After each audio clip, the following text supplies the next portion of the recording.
Good evening. So welcome to Building Momentum's space called The Garden, which through a PIA, which is a Partnership Intermediary Agreement, the Navy is lucky enough to be able to use via a company called ETC based in Indian Head, Maryland. So we're very privileged to be able to use this space. It's a maker space, a co-working space, and they're doing a lot of great things both with the community and with the Marine Corps right now, and obviously with NavalX.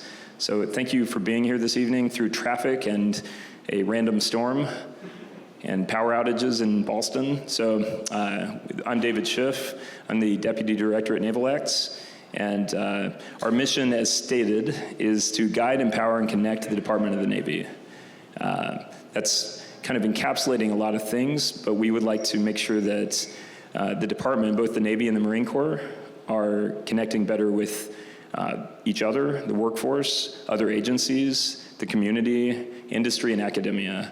And on that note, I wanted to introduce also Commander Sam Chubbs Gray, fighter pilot, who's now our tech bridge lead. Awesome. Thank you, David. Hi. Yes, I am in fact called Chubbs. It's my call sign. So I've been brought on board to lead this effort called Tech Bridges, which is a tangential effort to the NavalX overall mission, where we want to be able to connect better with outside elements, small businesses, academia, consortiums, and nonprofits.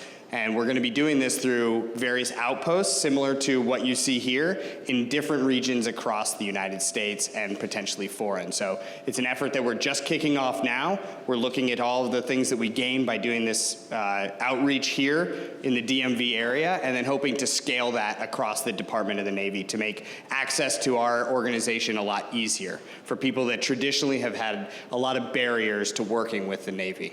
So thank you, and I look forward to meeting all of you afterwards. So before we get to the Seaside Chat itself, which this is our second event, I wanted to give Building Momentum a quick chance to discuss what they do from their perspective, including some of their pretty cool side hustles. Hello, everybody. My name is Albert Vega. I'm CTO and co-founder of Building Momentum. We started Building Momentum about 4 years ago, and it was really based on training and, with a technology focus, really meant to give people confidence in the ability to go out and solve problems in a different way. We used to do that for engineers and scientists that we were sending downrange to battlefields, and then we decided, you know what, let's just extend this to service members, STEM teachers, engineers, just to, give everybody another tool in their problem-solving toolbox. So this place is really, a spot for training, a spot for small businesses and like-minded people who want to solve problems in different ways, come together, come up with some great ideas and kick a little butt. So, thank you. Great. Kicking butt, just like the Navy. Okay, and Seaside Chats is really an opportunity for the Department of the Navy to better engage with the community, the workforce, industry, academia, think tanks, all of you, and we really appreciate you making it out. I know that Van Doren, especially after this week, is not as accessible as the city, but it's a whole lot nicer, so it's a little cooler out here. So I want to introduce our panelists real quick. So Miss Emily Harman, who I was lucky enough to be able to shadow during a fellowship, a Navy hero who's about to retire, unfortunately, fortunately for her, unfortunately for us. So Ms. Harman is the director of the Office of Small Business Programs in the Pentagon. She's the chief advisor to the secretary on all small business matters. She's responsible for small business acquisition policy and strategic initiatives. She made SES about 4 years ago, and she has over 35 years of federal service. Thank you. Ms. Harman was Naval Air Systems Command, which is NAVAIR. She was the Office of Small Business from November 2005 to August of 2015, and she was a division director in the Major Weapon Systems for Air Anti-Submarine Warfare Assault Special Mission Program Contracts Department, which is a mouthful. So she worked with multi-mission helicopters, and she's done a lot for the Navy. We'll miss her, but we know that she'll still be guiding us from her next venture, which, can we talk about it yet? Yeah, she's going to be running a podcast about overcoming challenges, which is going to be great, and we'll make sure you get the link as soon as that's up and running. Next we have Mr. Scott Bartlett on the other side, Office of Naval Research. He's a program manager for the Navy Rapid Innovation Fund. Mr. Bartlett has been the program manager for the DON-RIF program at the ONR, which supports small business concerns, rapidly inserting their technology solutions into acquisition programs of record since 2016, which actually our other panelists used to be the RIF manager a while back, so, and they work together today. So he's Mr. Bartlett's a composite design and manufacturing SME for the Navy's manufacturing technology program since 2010. So thank you for being here. And last, we have Mr. Bob Smith, who I actually met in a UVA course last year, and we've been friends and colleagues ever since. Mr. Smith manages numerous activities designed to assist small businesses in getting their technologies fully developed, tested, and inserted into products and services used by the warfighter. Prior to this assignment, Mr. Smith was Director of Disruptive Technologies in the Office of Naval Research. He was also the program manager for the DON-RIF Fund, as I stated before. So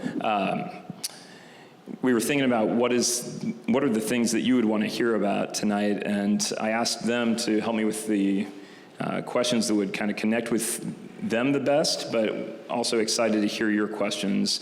I know that we have people from across the Navy and from the business community tonight, so if you do use the mic, please, up front. Also, just a heads up that we are recording this session. It may be archived and put online in different forms, so if that bothers you, then maybe just put a piece of paper over your head or something.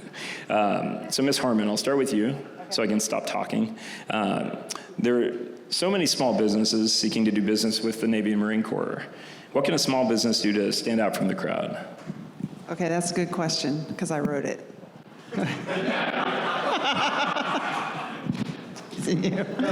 Okay, but the answer is so basic that you wouldn't even believe it. It is to lead with your capabilities. Don't tell me that you're a small business, or that you're a woman-owned small business, or that you're a hub-zone small business, because, to be honest, that is helpful because it helps me think about contracting vehicles and ways that I can get to you. But first off, I have to know that we want to get to you. So many companies lead with their socioeconomic status.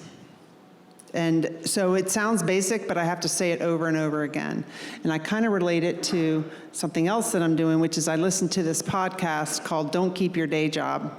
I highly recommend it. It's a good podcast. Don't keep your day job.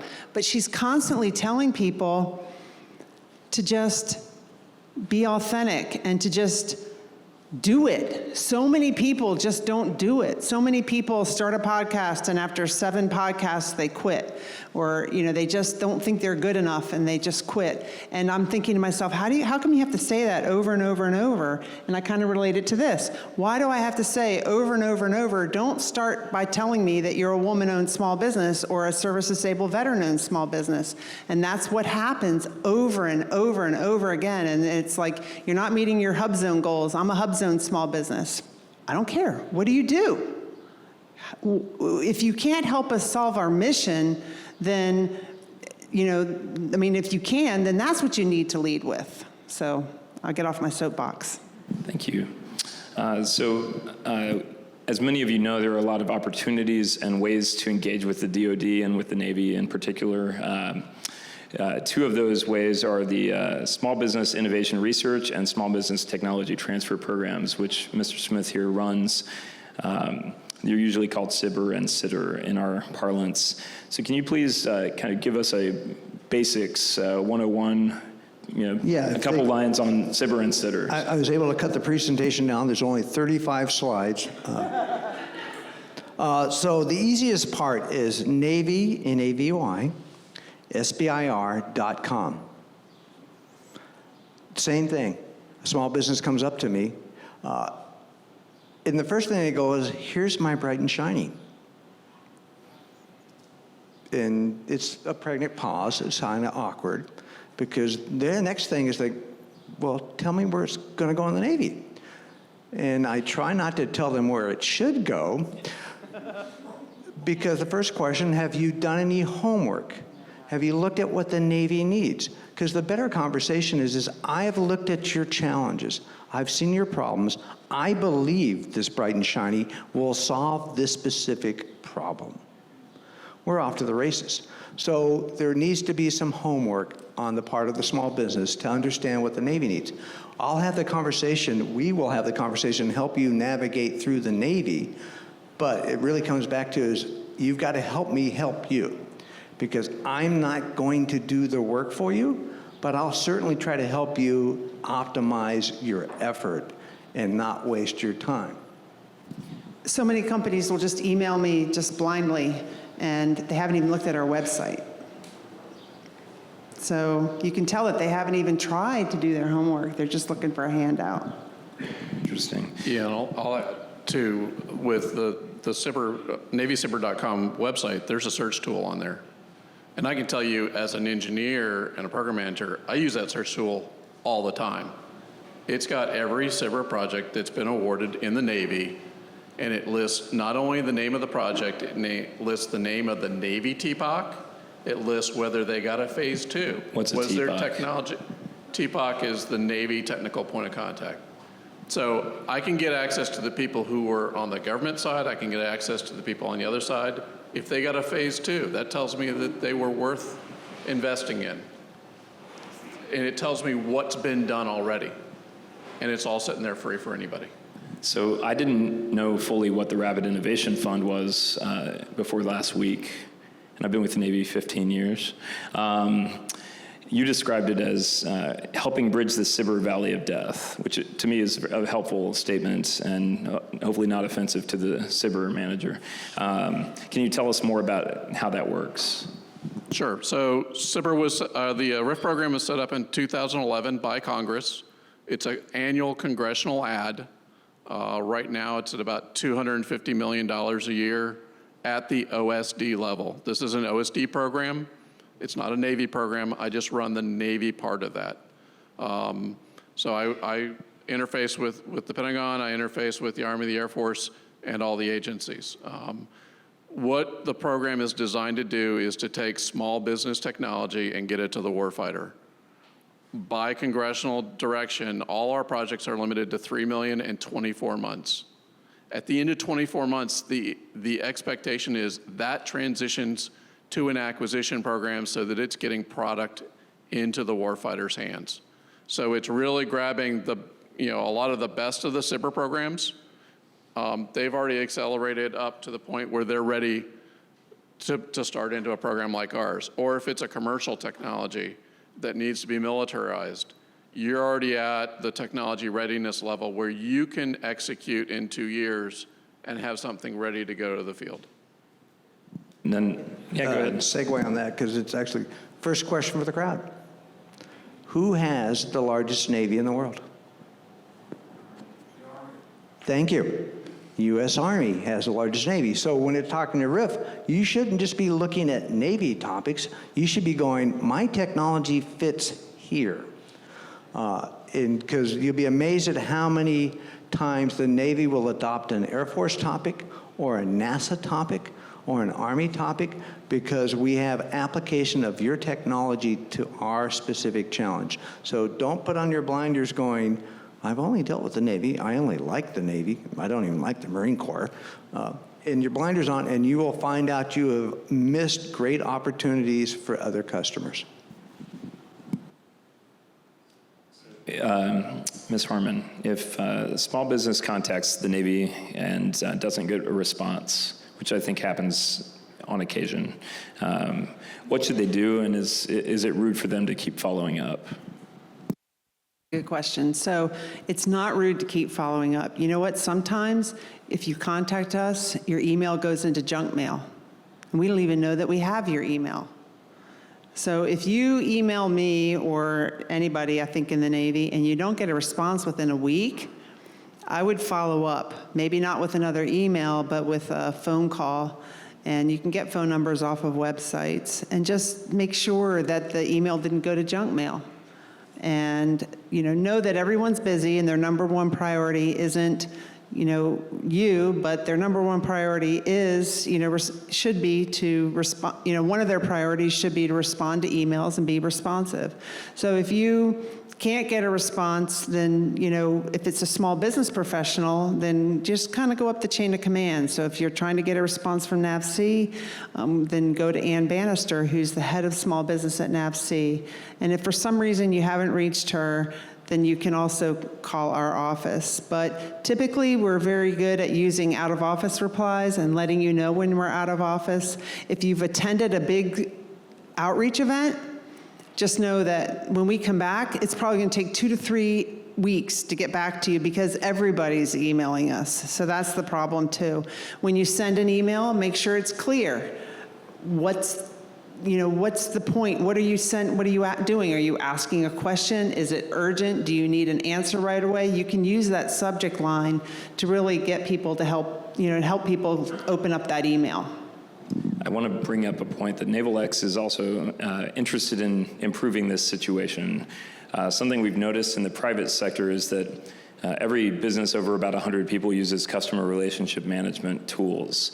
And the Navy's not using those tools, and those tools are slightly available through the approved programs that we have, but we need to get better at that, and we understand that. So I think one thing that you can help us with is, which tools do you use, and how effective are they, and letting us know as we start investigating whether it's a homegrown tool, which I hope we don't do, or a top shelf COTS tool, which tools would be best for us to work with you on. We're aware of the major ones, but there's a lot for us to learn as an organization. We do have a lot of customers, we have a lot of relationships, and we should be managing that. So that's my little NavalX thing for CRM.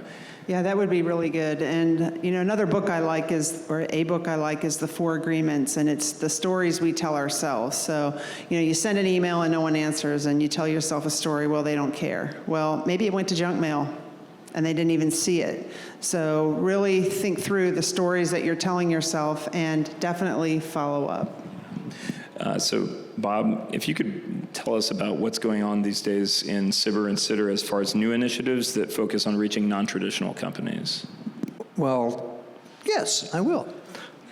The first, though, I've got to say the SBIR program and DoD, but I'll pat the Navy on the back because I think we are better than others, is really the best of, it's the match.com of DoD technology. Because I have a website where you can search for my topics and you can swipe left or right to see which ones you fit on. And we can have the conversation, and my technical point of contact can slide left or right on those, and hopefully we'll make a connection along the way.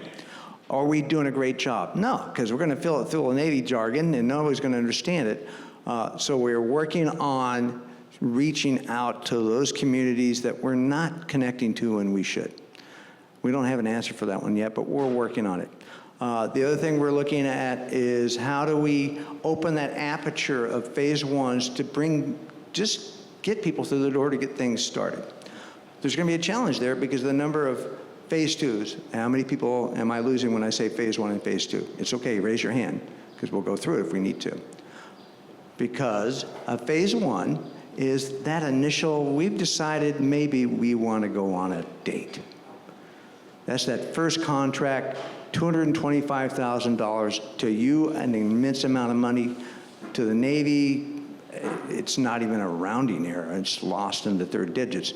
But we're going to start to see whether or not your idea on solving my problem has legs. That goes to the phase two, $1.6 million. You're going to produce a prototype at the end of that effort, okay? You're going to have grown your company at that point, along with the technology development. And if it works at that, we're in a pretty serious relationship. Because you're hoping we're going to go to phase three. We're going to walk down the aisle now, and we're going to be together for a few more years. Okay? So that's my analogy there. But how do we reach these people? Time or a few more years? It could be both. You know, if your system is going to go on a U.S. Navy carrier, that's a 50-year relationship. Okay? Yeah, you could be there a while. And we expect to make improvements. We'll probably go through some family counseling and modify that system. Okay. But we'll be there together for a while.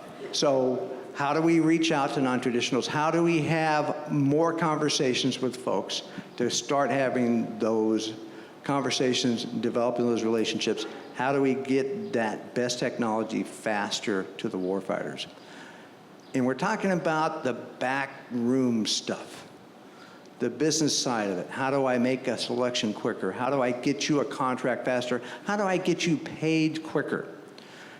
Versus saying, well, you know, this is the system. You got to go to DCMA, and if it's not tough, you're just out of luck. No, it's part of helping you work through that because you want a relationship with us. And if I'm not treating you like a partner, I'm not doing it right. Some of it is also education that you have to explain to you. I'm sorry, but these are the rules Mom and Dad, Congress, gave us. Okay, I got to have you back by 11. It's just the way it is. Okay. Bad analogy, but we'll go for it. But there are certain things I can't change. It's got to go through this system. You got to have a SAM. You got to have your DUNS. It's just the way it is. We can sometimes work a different process. Do I use a contract? Do I do a purchase order? Do I do an OTA? Things you probably think I just went past you. Different ways of getting you into that formal agreement with the Navy to that you're going to do this work. I'm going to pay you for that effort, and we both agree that this is what we want to see at the end of this contract. So we're working on those things. Part of how we're doing that, as we speak right now, we have ADAPT, which is a different way of doing the broad agency announcement. We're looking in the next solicitation of having broader topics, not so much tell you, here's specifically my problem, and here's specifically the solution I'm looking for, and being more broader to, can you just tell me what you might be working on your commercial variant that you think you can tweak and I can use it in the Navy? Thanks, Bob. So I'm going to give Scott one more, and then I want to open it up a little bit to the audience. We have a few more stage questions, but I want to make sure we are hearing from you as well. So for the RIF Fund, how are the topics for the annual RIF broad area announcement or broad agency announcement generated and selected? I can answer most of that. Some of the selection stuff, maybe not. But so what Bob talked about was how do we get you the end game, that long-term relationship. And a lot of the stuff that RIF does, we're working with the same people in the Navy that are generating topics. We're working with every SysCom in the Navy. We're dealing with the Chief Technology Office at each of those SysComs. And they're reaching into every program office and program of record that they can possibly get into. For the RIF program, our goal is to get it to the warfighter, which means getting it into an acquisition program. The way that I try to make that happen faster is every topic that is in the RIF BAA that comes out every year, which is the only way that we fund projects, is coming out of either the program office or the Chief Technology Office at one of the SysComs. These are not R&D, 61, 62 basic research kind of topics. These are, the guys have a system that's already out there or a capability that they need improvement on. They own the money, they own the path to transition your technology to their product. So that's who we have doing the topic generation. Now there's some calling, we get more topics than we can possibly put out.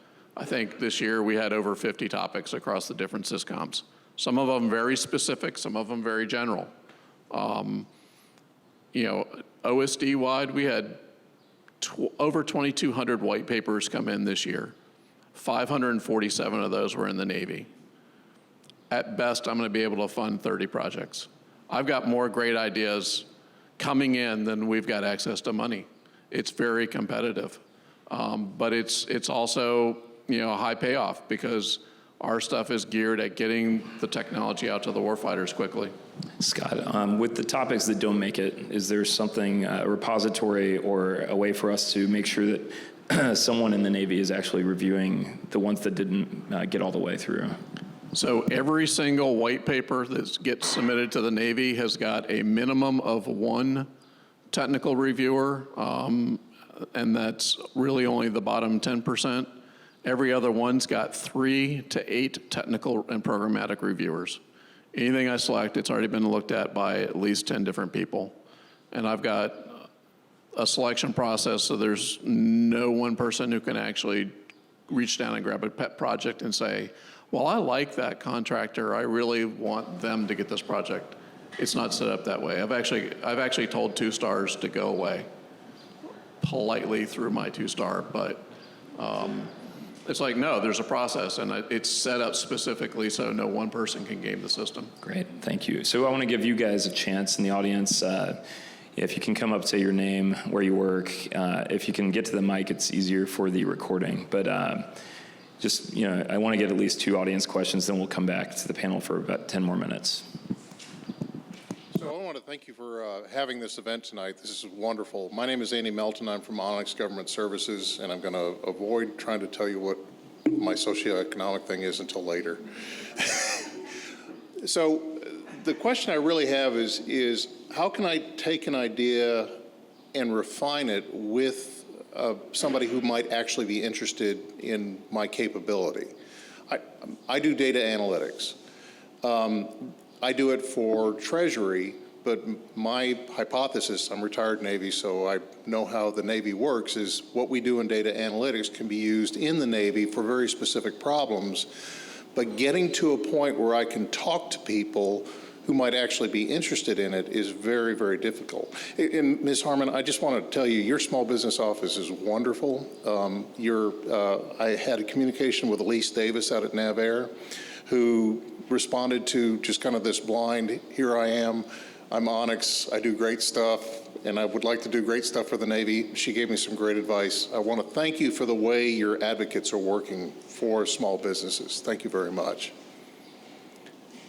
Actually, a great question, because as of yesterday, I would have told you, too bad, you haven't looked at my problem. We're changing that, and if you look at our website, NavySBIR.com, you'll see the 19.3 solicitation, which is going to come out this fall.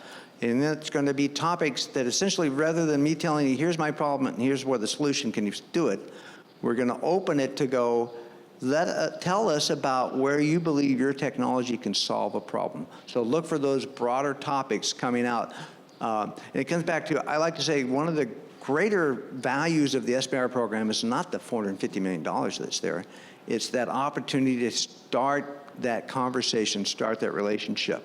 It's one of the best doors to come through in this behemoth called the Navy, because it is so large. So look for those new topics that are opening the aperture for us to listen, where our technology, especially commercial application, can be used to solve Navy problems. So this is where I do get to tell you my background. I'm retired Navy. I was a submarine officer, and out of the Navy longer than I was in it, which just tells you something. But I have ideas that I think apply to the Navy on the basis of our capability, but it needs to be refined. And I would love the opportunity to have that dialogue. And to be honest with you, our discussion tonight was wonderful. I got a chance to talk with Bob and Scott tonight. Our dialogue was wonderful, but to take that into fruition, I do appreciate the idea of the SBIR avenue, and I think it's a great avenue for us. But then getting to the point, because I do know the Navy, and so I kind of know where I think I want to go, but I would love to have that guidance, which I think your small business office is actually set up to help us do, is it not? Right. Some can, some are better than others. It's personality driven too, of course, just like anything. But here's what I would tell you. I know that a guy named Todd Balaz, who's a senior executive, is in charge of data analytics at NAVAIR. And there's somebody else who's in charge of data analytics at NAVC, and I forgot her name. But I had a conversation with her about, she's a little frustrated because I think we're still learning about how to do what you're talking about, because it's like contracts will say, where's the requirement? And we were like, well, we can't really write the requirement. We kind of know what it is, but we need to work side by side. So I think we're still learning how to do that, because by the time we write a requirement and put an RFP out, it's obsolete. So we need to figure out ways to be working side by side better. But I know that there's somebody at NavC that's in charge of data analytics, and I know that there's somebody at NavAir, he's a senior executive, Todd Balaz, that's in charge of data analytics. So maybe there's a way through the small business directors that you can get a meeting with each of them. Thank you so much. Okay. And it made me think there's actually another very powerful program in the Navy, just to keep you confused because the titles are very close, technology transfer. And one of the beauties of the technology transfer program is we can enter into a cooperative research and development agreement. No money is shared. You bring your idea. I have my Navy facilities and some ideas, and together we can collaboratively work on a challenge together. It's all written in the agreement. I learn from you, you learn from me, you get to use my facilities, by the way. That costs you nothing, and that's another way of getting that relationship started. And you got a Navy Tech transfer, there's 37 different Navy, designated Navy laboratories, all dealing with other entities that across the Navy and the Marine Corps. Thank you very much. Are there any other questions in the audience? If not, I can move back. Go ahead, sir. My name's Nick Katziotis. I work with a construction firm. I'm ex-Navy. And a couple of years ago, I did a research experiment at the nuclear test site with the DOE office. And in doing so, I saw the scientists don't share data. So the question for you, NRL, for example, is one of the greatest labs, but where's the data? Where is an inventory? Because we paid for it. It's taxpayer information unless it's classified. Where can I go get those data sets to leverage modeling a new sensor, a new technology? Because the small businesses can't pay. We did $20 million worth of work at DOE to do seismic data.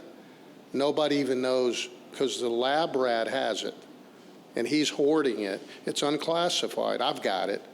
But I know other companies could use it, for example, to do research for oil and gas exploration. So where could people go? Even though I know you said slide left to right, I still don't believe, and I don't know this, I'm asking you, where can you find all these data sets?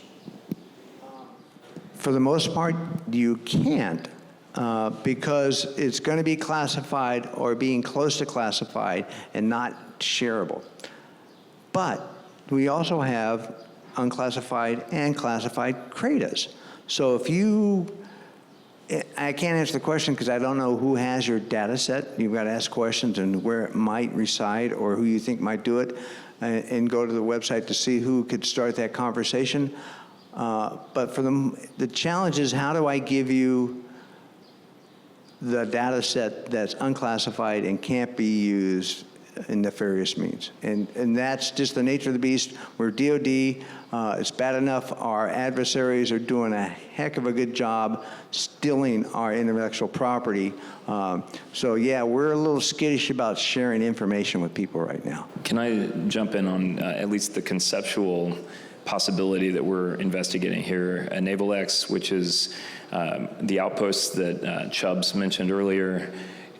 We've seen a few of these in action, and in some of these locations, including Crane, Indiana, Newport, Rhode Island, and Orlando, Florida, there are public-private partnerships where a lot of this data is being made available to private sector partners and to other parts of the community, but within the bounds that the Defense Department's required to maintain it so that we can protect that data. So there are things being done as we speak to broaden that capability. I think that the Tech Bridge effort that we're trying to push forward could give us a better opportunity there. But it is difficult to get that data, and we have people in the room from both sides of the house who understand that. But we appreciate that difficulty, and the Navy needs you to help us with that data too, especially as we push data analytics, AI and machine learning, and hopefully a better internet backbone at some point. One more question, Yeah, I think. and I'll add, go ahead. as a lab rat who probably has a ton of data sitting on hard drives in a desk or in a vault, it's hard. It's hard for the engineers. We don't have central repositories to back up data. Some people are great about sharing data, other people aren't. Some programs have their own restrictions. Some of the current build ships, the data is very restricted, and it's restricted for a reason. But even lots of the other data, if there's data from a SBIR program, I probably have access to data on a SBIR program. I have limited use within the government. I cannot give that to a contractor. That's proprietary data. So I may have a lot of data that I can use as a government employee, but I can't always give that data to a contractor. But you're talking data that's probably on the order of what Amazon has, and the Navy has probably about as big a budget as this facility does in terms of consolidating data. Neil, did you have It's been a 30-year struggle.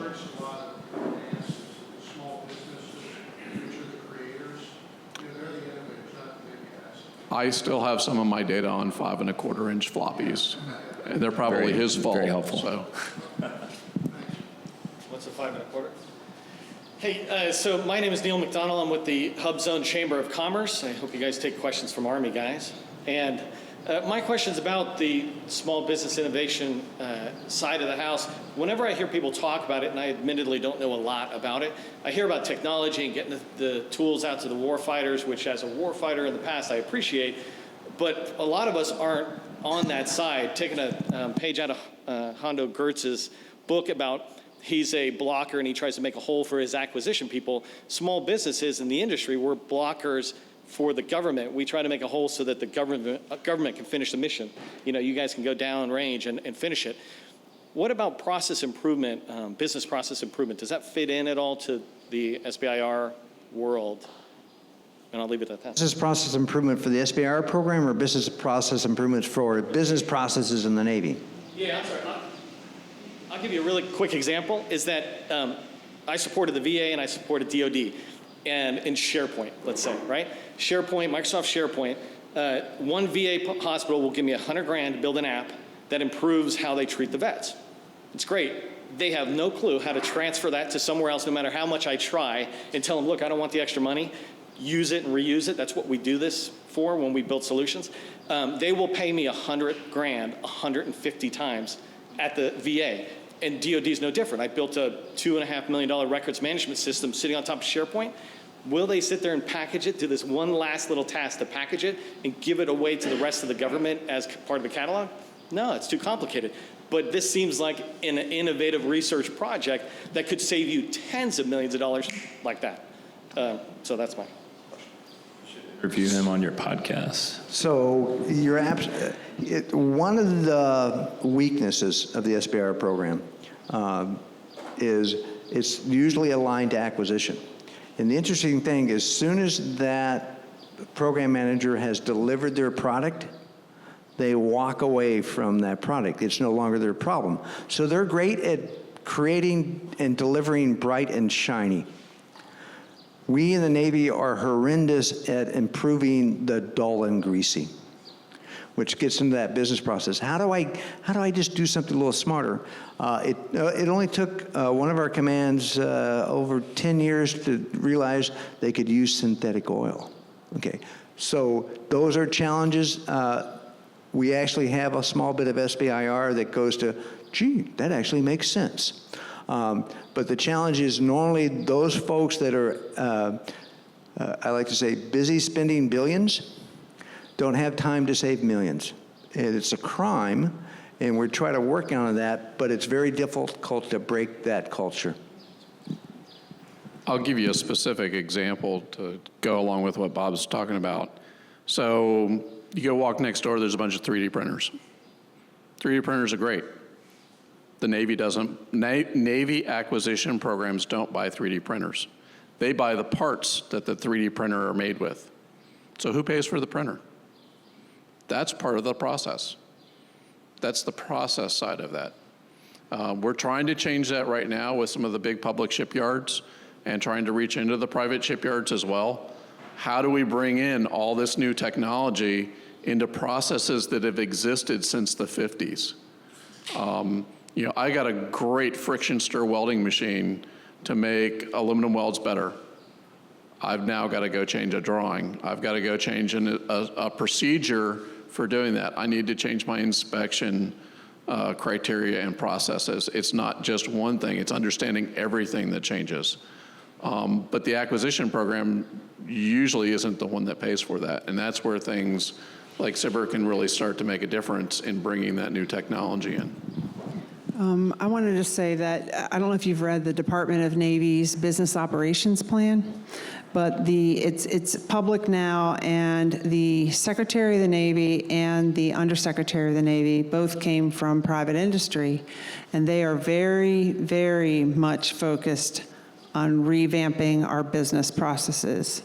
And I can connect you with a guy named George Kavanaugh, I think it is, who's in charge of the BOP, which is the Business Operations Plan, but the Undersecretary of the Navy and then SecNav review it monthly, and we have metrics to accomplish certain things, and the two of them are in agreement that our business processes need to be fundamentally changed in order to save money and be able to invest in modernization and recapitalization and sustainment. So I'm sure that they would be interested in any ideas that you have. It's been a while since I've worked on the SecNav staff, but isn't there a chief management officer, and isn't there a dozen management that would be doing these sorts of things? That's the under. They don't have a dozen management anymore. That's the undersecretary. And so they do have a CMO, a chief management officer, but it's kind of still working for the under. So dozen management, that billet went away. So one of the really good questions I got from Ms. Harman was about Congress and passing laws, I guess, related to small business. So when Congress passes a law impacting the small business program, the Defense Department doesn't implement the law immediately. Sometimes it takes years. Why is that? And do small businesses have an opportunity to influence how the government implements relevant laws? Okay, so when Congress passes a law, like they just recently did, the Runway Extension Act, that changed when how you calculate a small business's size status to using 5 years of annual revenue instead of 3. The Department of Defense does not implement that law right away. It might take 3 to 5 years for us to implement that. And the reason is because, first, the Small Business Administration has to write a regulation. And when the government writes a regulation, like the Small Business Administration, they write it, and then they put it out for public comment. And they have to address every single comment that they get. So that's the way small businesses have an opportunity to influence the way that the Small Business Administration and then ultimately the Department of Defense or other federal organizations implement laws. Because Congress doesn't, they say what they want, but they don't say exactly how to implement it. So you should be looking at the Federal Register and look at regulations that impact the small business program and make sure that your voice is heard on how those changes are made. And then once the Small Business Administration publishes a final rule or regulation, then the Federal Acquisition Council, or for the FAR, takes a look at that. And then the DFARS Council. So that's why things take so long. And it could take like 1.5 years, because let's say, that's a simple one that I mentioned, the 3 to 5 years, and maybe it's not simple when you get down to actually doing it. But a lot of these laws are not simple when it gets down to the actual implementation. And the implementation applies to shipbuilding as well as construction, as well as buying airplanes, as well as buying services. So you have to think of all the nuances of that. So I think an area where there might be some big changes coming up is the recommendations from the Section 809 panel. And if you're not familiar with the Section 809 panel, I would recommend Googling that and looking at the recommendations that they have made to Congress. So that's one form of, making recommendations to Congress. So Congress is going to take a look at that and then decide which ideas they like, and what they might want. They might have some hearings on it, and then they might make a law. But you have the ability to make your voice heard as well. So some people are making their voice heard on social media. And what I tell people is Congress isn't going to go to LinkedIn or to Facebook to see what your comments are on this law. or this recommendation from the Section 809 panel. There's better ways to make your voice heard, and that's what I would recommend you do. We do a lot of Facebook Lives in my office, so you can go on the Department of Navy Facebook page and also our LinkedIn page, and you can see where recently I interviewed the chairman of the Section 809 panel, as well as Elliot Branch, who's the head of contracting for the Navy. But at the time, when he was being interviewed, he was also a member of the Section 809 panel. So you should understand those recommendations, because in some cases they're recommending getting rid of small business set-asides. So you should know about that, and you should know how you think that might want to influence those recommendations. Real quick, I wanted to throw you guys a curveball. So I was a SBIR sitter reviewer a long time ago in the Littoral Combat Ship Program.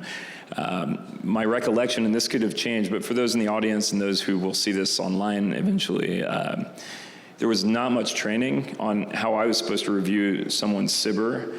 I didn't feel real comfortable with the level of review we were doing and the speed with which we were kind of pushed to do it while we were doing our job, which was building ships, or at least procuring ships through acquisition processes. So has there been any change since I was a program analyst at LCS in the way you train, educate, and provide better awareness for the people reviewing these very important products?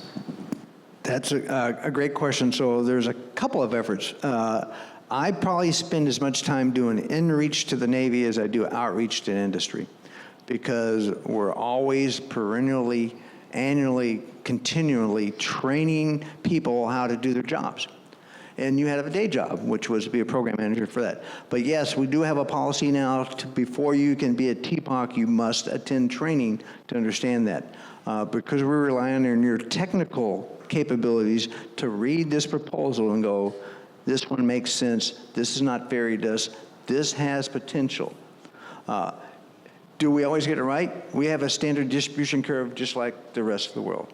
We have some phenomenal technical points of contact managers that have taken technologies all the way, and now that company, we just had a young TPOC recognized by the Small Business Technology Council because of his personal efforts to help that company along, and now they've got their multi-million-dollar Phase 3 award because of their work.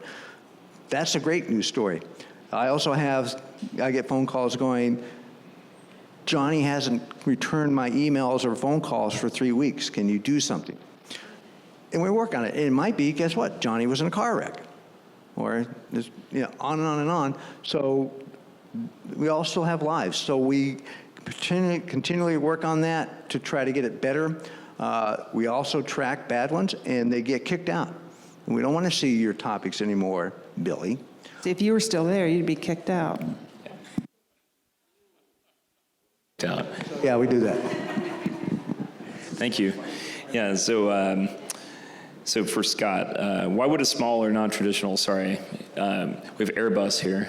Go ahead, sorry. Testing, okay. My name's Brennan Murphy. I'm with a company called Spark Cognition. And I've been working with the Navy for about 13 years. I've gotten 6 products into the enterprise. And just wanted to say a few words for other people here about the experience. The first product that I got into the Navy, I went to a systems integrator. I knew that they needed what we had. Did the deal, showed them what we had. No, we don't need that. So dejected, felt like, God, how am I ever going to do anything in the Navy? Ended up going to the program office. Gave them the same pitch. They're like, this is great, we need this. They said, go back to the systems integrator, give them another pitch, and bring up these 3 topics. Went back, ended up getting a deal done there. On other occasions, I've gone to the program office and got sort of a cold shoulder, no, we don't need that, we've got other things. Got a meeting with OpNav folks.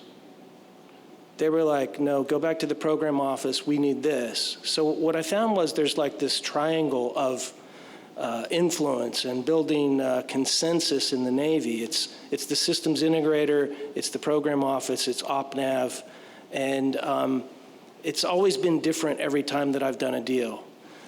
So what I'm curious about is the internal politics of working with those different groups, the systems integrator, the program office, the OpNav.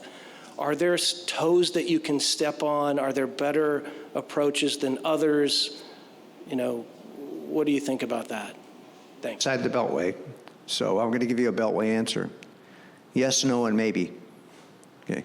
It really does depend, but you get to the how do you build a personal relationship, and how many people do you cram into that Venn diagram to get to yes? Okay, it's a challenge, but the first start of the journey is with finding that proposal, that topic that you can deal with. Along the way, we have the accelerators to help you understand some of these challenges, who you need to talk to, questions you need to ask yourself, questions you need to ask them to help eliminate those if I had only known. Can we get those done up front so we can all move a little quicker? It's difficult because you're absolutely right. It's interesting. Just because the warfighter wants it doesn't mean the Pentagon's ready to pay for it. How do I get them all in the room together to agree that we want this now, not later? Congress wants to make sure we have a full and open competition. So is yours the only solution out there, or are we obligated to ask the question to industry to make sure we get the best solution at the best price in the best schedule to the warfighter? Those are challenges. That's why the federal acquisition regulations take up that whole wall. And I'll also add that it's not a static answer. That's a dynamic problem. Those answers change every day. You know, you could have gone to the program office and the program office said, this is a great idea. And you go back a month later with a refinement and they're like, oh no, we've already changed our mind, we need something else. You know, great example is I've done a lot of work on aircraft carriers. They would bounce on a monthly basis as to whether cost or weight was the most critical thing on that carrier. And you could have been targeting cost and you come in a month later and weight was now the biggest thing and they didn't want to talk to you.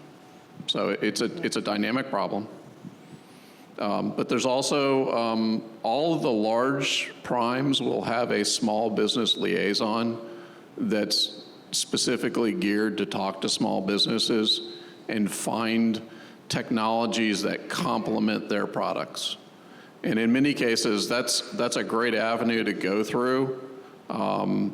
If the prime, you know, if it's Raytheon and they own SPY-6 and you're trying to put something on the SPY-6 radar, guess what? You're probably going to have to go through them one way or another. Even if it's GFE through a different contract vehicle, Raytheon's going to get the money to integrate it in. I'll tell you from past experience, and this is what we tell all our small companies, some of those guys are great to work with. Some of them will steal you blind. Protect your intellectual property. Are you talking the government lab rats? No, talking the big guys, you know. And, you know, I'll pick on Raytheon, but, you know, Lockheed, Boeing, they're all the same. A lot of them are products of lots of mergers. There's multiple parts of Raytheon. Some of them talk to each other, some of them don't. Lockheed's the same way. Some of them are fantastic to work with. Some of them are not the best. Some of them don't want to deal with small businesses. But there's incentives for all of them to work with small businesses. So I would certainly encourage you to keep asking questions because sometimes those answers change. I would say, too, that when we talk about Raytheon or Lockheed or the Navy or the government, we're really talking about people. And we all know that everyone has their own personality. And you might end up on one day talking to, you know, the most junior person in the office who doesn't even know how to answer your question. Or you might end up talking to someone who's senior but had a bad day that day. Or you might end up talking to somebody who's going to be retiring next week, like me. and acts interested, and I'm not saying that I would do that, but acts interested, and then is out of there, so you just never know. So some part of it is just the timing and what that person knows and how much they're willing to share and how much they care. For example, if it's about small business, or, how much risk is what you're bringing, how much more work is that for me? And the bottom line is we are all people, and it's a people issue, I think. I think it's interesting. A colleague at Govini just told us about a statistic that's a little bit disturbing, but probably clear to a lot of you, which is that for one of the military service branches, which we can't name, the top 10 vendors who were awarded RDT&E contracts represented 3/4 of the service's overall RDT&E budget. The remaining quarter of it was distributed across about 1,200 companies. But we want to be clear that the Defense Department does plan to start working better with small business and helping the primes work better with small business. It's been a challenge for us. There used to be about 50 or 60 primes in the 50s and 60s, and that's really, as you guys were saying, it's really consolidated a lot. Those mergers have done damage to the cultures of some of those companies, damaged relationships, made it confusing to work together. And then when the Defense Department points the finger at industry and says, why do you act this way? Sometimes it's because they're reflecting the culture of the Defense Department. So we do plan to, we're hearing a lot of talk about working with small business. We want to make sure that's a walk as well, that you're walking toward us, and that we're making sure we have better relationships, better partnerships, make it clearer how to work with us, and then making it clear early on if your product or service isn't something we need or want, letting you know maybe someone else in the Defense Department needs that, or DHS needs that. Back to the data problem, I think we need to be better at sharing data and making it clear how you can use our data to help us. But definitely let us know how we can improve in these things. I'm going to give everyone on the panel one last kind of closing remark, and then everyone go to the Peruvian chicken truck afterwards if you can. Small business. I'll start with Scott. I'll say that a lot of what we talked about was probably more on the R&D side of developing technologies. But don't forget that there's a huge piece that's called sustainment and supply chain. If you watch Ms. Harman's Facebook Live from yesterday with Mr. Gertz, he brought up that the deputy program manager in every acquisition program in the Navy is the small business advocate. And that was done for a reason. So we've got a senior person who is a small business advocate in every major acquisition program. And they're trained and they're tracked and they got to report up. Every prime vendor has got small business targets that they have to meet on every government contract. So it doesn't have to be just new technology coming in. It can be on the supply chain. And quite frankly, our supply chain has got a lot of holes and a lot of issues. Some of that's companies going out of business, some of that's companies getting bought up, some of it's just diversification where they can make more money commercially and they don't care about DoD work.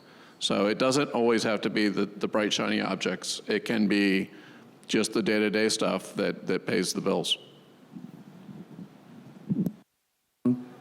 Be persistent. We're a big behemoth of bureaucracy. We have people whose job is to help you, so reach out to us. There's a fine line between being a persistent and being a pest. Push until I tell you you're being a pest, okay? And we'll get there together. So I have a couple of things. One, you should really watch that Facebook Live with Secretary Gertz. We posted it on LinkedIn earlier today. It's on the Department of Navy Office of Small Business Programs LinkedIn site. I also did another Facebook Live today with the Acquisition Integrity Office attorney, and that was a really good one. You may think, acquisition integrity, I've got integrity. Well, your people have to, your employees have to as well. And so there were some good lessons learned there about oversight and things like that within, that video. Last week or the week before, I think it was last week, I did one with a guy named Jose Gonzalez, who's the head of the Acquisition Workforce Improvement Initiatives for the Department of Defense. And in that video, we talked about the opportunity for a public-private partnership exchange where a small business can send an employee in to work for the Department of the Navy for like 3, or the anywhere in the DoD for like 3 months to 2 years. So that's a great opportunity to get one of your employees in, understand our culture, figure out why we do what we do, to share, best practices with us, and then we can have an employee go to your organization as well. I mean, you'd have to pay for that employee's salary, but 20% of the people participating in that program should be small businesses per law. And so he's looking for small businesses to participate. So watch that video. And I've enjoyed working with you all. And next Friday is my last day. Let's give a round of applause for the panel and Ms. Harman. Thank you. 35 years, I appreciate that. And also wanted to remind everyone that sometimes we forget what we're doing here. We're protecting freedom, democracy, commerce, and the future of our children. I think that small business is a big part of that mission. Let's always remember that when we're doing business together. Integrity is critical, and the future of this nation and our allies is also critical. So thanks for what you do, and thanks for coming tonight. I want to say thank you for moderating the panel. You did a great job. Yeah, you did a good job.